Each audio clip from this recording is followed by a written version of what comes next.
좋으신 하나님 아버지, 사랑하시는 주님, 귀한 새벽에 주님 존귀하신 보호자의 무릎 꿇고 하나님께서 들려주시는 세미한 음성과 해보다 더 크신 사랑과 은혜와 믿음을 더하는 귀한 시간 갖게 하여 주시니 감사합니다. 하나님께서 이 새벽에도 미처 잠에서 깨지 못한 영과 혼과 육에 생기를 불어넣어 주시고 하나님의 생명이 온몸에서 생수의 강처럼 넘쳐 흐르는 시간이 되게 하여 주옵소서. 주께서 주신 말씀을 통해서 우리의 삶이 경건에 이르게 하시고 또한 의의 병기로서 잘 무장되는 시간을 갖게 하여 주시옵소서. 모든 영광을 주께 돌려오며 예수님의 이름으로 감사 찬양하며 기도드렸습니다. 아멘. 하나님의 말씀 고린도후서 6장 1절로 10절 함께 읽겠습니다. 시작. 우리가 하나님과 함께 일하는 자로서 너희를 권하노니 하나님의 은혜를 헛되이 받지 말라. 가라사대 내가 은혜 베풀 때에 너를 듣고 구원의 날에 너를 도왔다 하셨으니 보라 지금은 은혜 받을 만한 때요 보라 지금은 구원의 날이로다. 우리가 이 직책이 회방을 받지 않게 하려고 무엇이든지 아무에게도 거리끼지 않게 하고 오직 모든 일에 하나님의 일꾼으로 자처하여 많이 견디는 것과 혼란과 궁핍과 곤란과 매맞음과 갇힘과 요란한 것과 수고로움과 자지 못함과 먹지 못함과 깨끗함과 지식과 오래 참음과 자비함과 성령의 감화와 거짓없는 사랑과 진리의 말씀과 하나님의 능력 안에 있어 의의 분기로 좌우하고 영광과 욕됨으로 말미암으며 악한 이름과 아름다운 이름으로 말미암으며 속이는 자 같으나 참되고 무명한 자 같으나 유명한 자요 죽은 자 같으나 보라 우리가 살고 징계를 받는 자 같으나 죽임을 당하지 아니하고 근심하는 자 같으나 항상 기뻐하고 가난한 자 같으나 많은 사람을 부유하게 하고 아무것도 없는 자 같으나 모든 것을 가진 자로다. 아멘. 오늘 본문 말씀을 가지고 6번째 말씀을 묵상하며 은혜를 나누고자 합니다. 오늘 우리가 이제 생각해 봐야 될 주제는 어제 이제 그런 내용의 말씀을 드렸죠. 많이 견디는 것이 필요하다. 많이 견디는 것이 필요한데 그 많이 견딘다는 말 속에 무엇이 내포되어 있고 무엇을 준비하게 하시는가 하는 부분에 대해서 생각해 보았는데요. 자, 오늘은 이제 세 가지 단어를 같이 생각해 보면서 은혜를 나누고자 하는데요. 혼란과 궁핍과 곤란 이런 말씀을 통해서 은혜를 나누고자 합니다. 우리는 흔히 이제 주의 사랑을 입은 자로서 하나님의 복음에 합당한 삶을 살기 위해서 일하는 자로서 살기를 바랍니다. 구원을 받고 하나님의 은혜의 보좌에 날마다 나아가서 빌고 간구하기는 하나님 오늘도 하나님께서 주신 적은 일이나 큰 일이나 모든 일에 대해서 믿음으로 살게 하옵소서. 말씀을 아는 것이 아니고 그 말씀을 적용하면서 살아가게 하옵소서.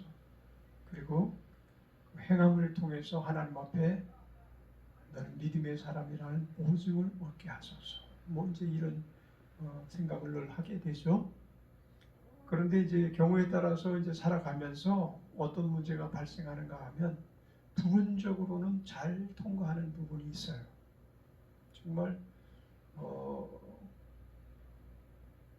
사람들 앞에서나 하나님 앞에서나 부분적으로는 그래도 부끄럽지 않게 살아가는 그런 모습들이 우리 안에 있지만은 또 어떤 부분은 늘 패스를 하지 못하고 걸려 넘어지는 부분들이 발생해요. 그래서 이제 그런 부분들 때문에 예를 들어 두루마기가 하얗지만은 부분적으로 얼룩이시고 또 흔적들이 이곳저곳에 남을 수가 있겠죠. 그런데 오늘 본문 말씀을 통해서 보면 그 6장 4절 말씀에 오직 모든 일에 이렇게 말씀하고 오직 모든 일에 하나님의 일꾼으로 자천하여 이제 그런 내용이에요. 그 모든 일을 우리가 팩스하기가 좀 쉽지가 않다는 거죠. 내가 약점을 가지고 있는 부분이 있어요. 또 다른 사람들도 다 그런 부분들을 지니고 있어요. 능히 씩씩하게 아주 한 걸음 두 걸음 중단 없이 쩍쩍 보좌 앞으로 나가는 것 같은 삶을 살다가도 자기가 늘 걸려 넘어지는 그런 문제들, 그게 마음의 문제인지 실력, 가지고 있는 능력의 한계 때문에 부딪히는 문제라든지 이런 것들 때문에 상처를 입게 되죠. 믿음의 상처인 거예요. 불신자와 방불한 것 같은 모습을 나타낼 때도 있다고요. 왜 우리에게 환난이 필요할까? 왜 우리에게 공핍, 그리고 또 왜 우리에게 곤란, 이런 것들이 필요할까? 사실은 그런 문제가 많이 개입해 있을 수가 있어요. 하나님께서 내게 필요하기 때문에 때로는 환난도 궁핍도 곤란도 그 앞에 펼쳐 놓으셨다라고 생각해야만 된다는 거죠. 사역자로 준비가 잘 된 사람 앞에서 물론 그런 문제가 발생해요. 왜냐하면 이 사역이라는 것은 사탄이가 가장 싫어하는 거거든요. 세상에서 도덕적으로 사는 것, 또 아주 인간 친화적으로 사는 것, 그리고 깨끗하게 사는 것 같은 그런 모습을 지니고 사람들에게 존경을 받고 또 존경 수준을 넘어서서 꼭 숭배를 받기까지 하는 그런 모습에도 질투하지 않아요. 그리고 그가 그냥 그와 같은 삶을 계속해서 살아가게끔 뒤에서 이렇게 안배를 하는 그런 부분도 있을 거예요. 그런데 하나님의 일을 하는 사람, 하나님과 동역하면서 동행의 삶을 사는 사람들에게는 꼭 우는 사자가 산길을 찾아 두루 다니는 것과 같이 아주 그냥 그에게 삼킬 것을, 다시 말하면 약점과 흠결을 꼭 드러나게 하려고 하는 게 원수마귀거든요. 그래서 환난을 자초할 때도 있고 궁핍을 자초할 때도 있고 또 아주 극심한 고난을 자초할 때가 많이 있다는 거죠. 그와 같은 흠결이 없으신 예수 그리스도도 마귀의 도전을 받아서 그와 같은 고난과 환난과 고통을 지니고 사셨는데 몸을 입고 살아갈 때 그와 같은 고통을 피할 수가 없었을 텐데 흠결 많은 우리 같은 경우는 얼마나 더 하겠느냐. 그러니까 이런 것들이 오는 것이 왜 내게 이런 환난이 계속돼야 되고 왜 내가 이렇게 궁핍하게 살아야 되냐, 왜 내가 이렇게 고난 속에서 끝관계 없이 힘들게 살아야만 합니까? 라고 말할 수가 사실은 없는 거예요. 왜? 뭐 때문에? 모든 일에 하나님과 같이 일하는 자가 되지 못할 때 오는 그런 부분들이 발생한다는 거죠. 그리고 또 더 나아가서 우리가 점진적으로 더 더보다도 깊은, 더보다도 믿음이 견고하게 쌓여져 나아가고 있을 그때에 이 고난, 환난, 궁핍이 찾아올 수가 있어. 우리는 욥기서를 읽어보면서 욥이 당한 환난과 고난이 하나님 앞에 거의 무음한 삶을 살았다고 하나님께서 친히 말씀하셨음에도 불구하고 찾아오게 되는 것을 보잖아요. 그래서 사단이가 욥을 공격하는 그런 빌미로서 무엇을 이야기했는가 하면 하나님께서 그에게 베풀으신 그 은혜와 축복을 그가 누리지 않았다면 까닭 없이 그와 같이 하나님을 섬기면서 살았겠습니까? 하고 시비를 거는 거예요. 그때 하나님께서 그렇다면 내가 그 부분에 대해서 그를 연단하고 그를 고통 가운데 몰아붙이는 것을 내가 허락한다 하셔가지고 그 사단이가 그 욥을 갖다 아주 힘들게 만드는 것을 우리 욥기서를 통해서 보게 되잖아요. 근데 그 결과는 어떻습니까? 욥이 그럼에도 불구하고 고난과 환난과 궁핍, 질병, 고통을 갖다가 어마어마하게 당하면서도 끝까지 놓치지 않은 것이 하나 있어요. 그게 뭐냐면 하나님 관심에서 멀어지는 것을 부정한 거예요. 하나님께서 나와 함께 하신다라는 것을, 그런 것들을 결코 부정할 수 없는 거예요. 사단이 아무리 그에게 고통과 괴로움을 더하면 더할수록 그럼에도 불구하고 하나님은 나와 함께 계신다는 믿음을 갖고 사는 거죠. 그래서 결국 하나님께서 욥을 다시금 복권시키시고 회복시킬 수 있으셨던 것은 마지막으로 하나님께서 그에게 지리하신 내용이 그럼에도 불구하고 내가 나와 함께 있기를 원하고 그럼에도 불구하고 내가 너를 돕는 것에 대해서 네가 인정하느냐라는 아마 내용이셨을 것 같아요. 그래서 우리는 왜 우리가 이런 환난과 궁핍과 곤란과 그리고 매맞음과 갇힘과 요란한 것과 수고로움과 자지 못함과 먹지 못함과 깨끗함과 지식과 오래 참음과 자비함과 성령의 감화 거짓 없는 사랑과 뭐 이런 내용을 꼭 통과해야만 하는가 하면 이제 우리가 하나님의 이 일을 자천하기로 한 사람으로서 더 다짐받아야 될 것이 하나가 있는데 그게 뭐냐면 모든 일에 그 모든 것을 극복하고 하나님과 함께 일하는 자가 되어야 된다라는 거죠. 부분적으로 잘하는 것만 가지고는 부족하고 그래서 우리는 끊임없이 하나님께서 우리를 연단하시고 훈련하셔서 성숙에 이르게 하시는 그것을 보게 되는 거죠. 일 안 하는 자라면 그와 같은 아마 극복하기 힘든 일들을 계속 펼쳐 보이시면서 우리를 더욱더 성숙해 하시게 하려는 그런 훈련 과정을 좀 감화해 주실 수도 있겠죠. 1달란트 받은 자, 2달란트 받은 자, 5달란트 받은 자 성경에 등장하는데 아마도 5달란트 받은 자가 그것을 10달란트 되게 하기 위해서는 그만큼 성숙도가 깊었다는 것을 볼 수가 있는 거예요. 2달란트는 왜 2달란트밖에 공급되지 않았을까? 그가 극복할 수 있는 한계점이 바로 2달란트이거든요.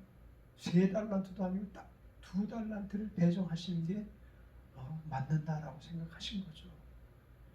뭐 1달란트는 더 말할 것도 없겠죠. 1달란트는 이제 갓 예수를 알고 갓 하나님이 계신 것을 알고 그렇지만은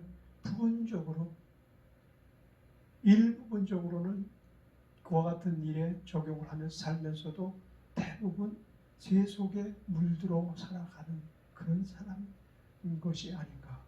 2달란트도 마찬가지죠. 더 성숙할 수 있지만 아직 그에 이르지 못한 부분이 그에게 있었던 거죠. 5달란트라고 한다면 하나님께서 만족할 만한 수준의 훈련을 이루고 경지에 다다른 사람인 것인 것입니다. 오늘 그래서 우리는 왜 우리가 환난과 궁핍과 곤란을 이처럼 늘 지니고 살아가야 가야만 하는가라는 거에 대해서 첫 번째 나를 돌아봐야 된다는 거예요. 나는 아직도 모든 일에 하나님과 동역하는 자가 되지 못한다는 것을 볼 수 있어야 된다는 거죠.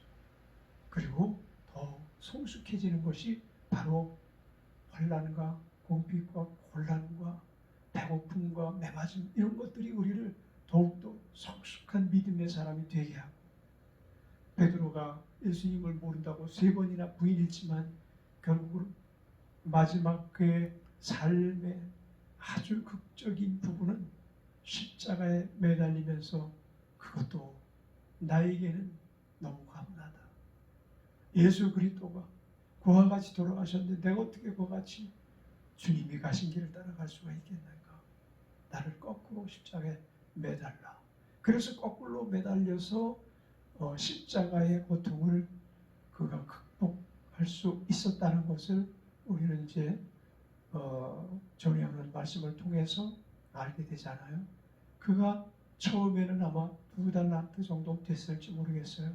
그런데 그와 같은 훈련을 거듭한 결과 5달란트 이상의 사람이 돼서 능히 하나님을 만족해 하시는 삶의 경지까지 이르렀고, 그것으로 보상을 받는 큰 일을 하게 된 것입니다. 우리 오늘 항상 내가 지금 부분적으로 잘하는 그 일에 만족하지 말고 모든 일에 하나님과 함께하자.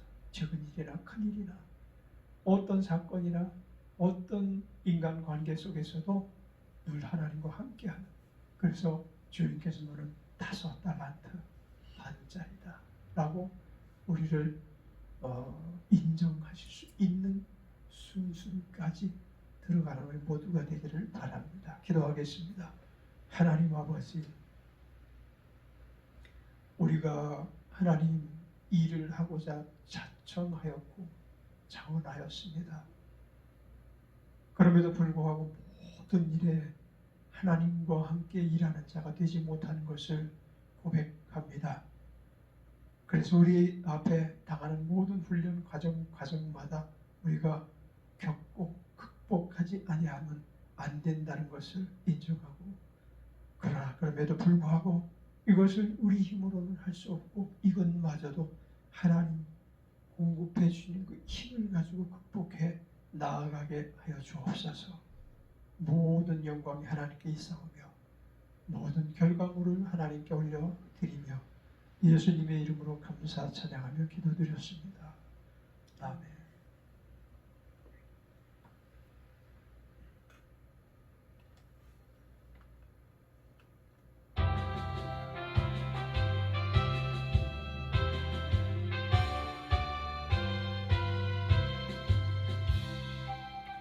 싸울지라 죄악 벗은 형제여 담대하게 싸울지라 적병과 심판날과 멸망의 날르가 섰는 눈앞에 곧 다가오리라. 영광 할렐루야, 영광 할렐루야,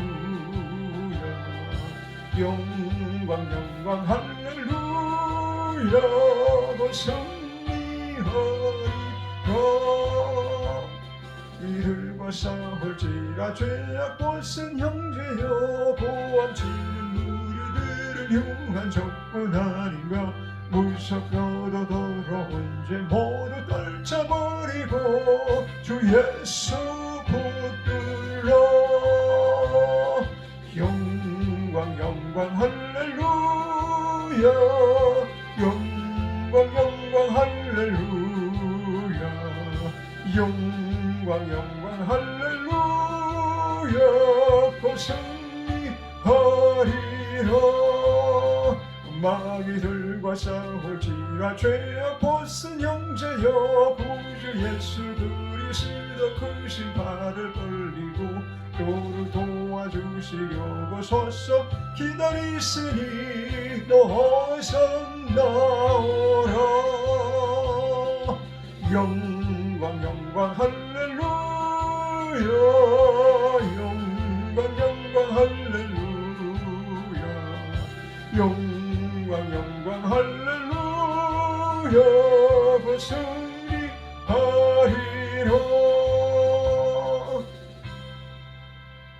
주기도 드리겠습니다. 하늘에 계신 우리 아버지여, 이름이 거룩히 여김을 받으시오며 나라의 마옵시며 뜻이 하늘에서 이룬 것 같이 땅에서도 이루어지이다. 오늘날 우리에게 일용할 양식을 주옵시고 우리가 우리에게 죄 지은 자를 사하여 준 것 같이 우리의 죄를 사하여 주옵시고 우리를 시험에 들게 하지 마옵시고 다만 악에서 구하옵소서. 내게 나라와 권세와 영광이 아버지께 영원히 있사옵나이다.